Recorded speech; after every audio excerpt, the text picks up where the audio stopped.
Guys, dito tayo ngayon sa BM Beach. Mayroon po nagtitinda ng ice crumble dito. Sir, magkano pong ice crumble natin, sir? Ayan na sir, may 15 po, may 20. Yun po ang lowest.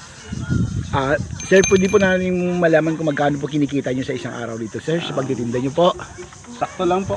Minsan okay, minsan hindi.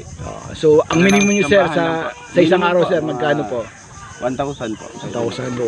Guys, napakalaki po talagang kung may tiyaga lang, sir, may Tsaga lang po.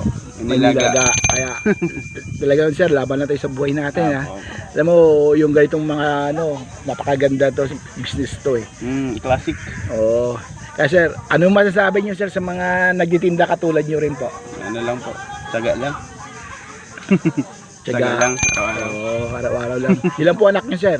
Ano pa lang po?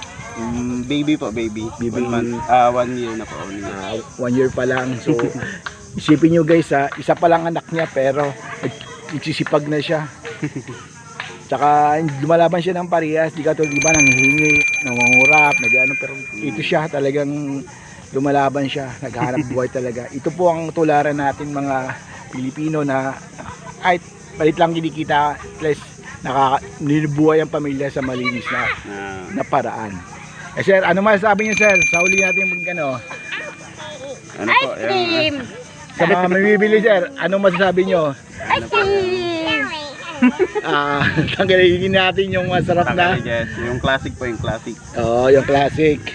Ito po yung ano niya, Toppings. mga toppings. So, Ito po yung flavor, oh. Saan ang flavor natin? Ubi at classic. Yan po yung ubing classic. Yan. Yan po, nakikita nyo po. Sige po.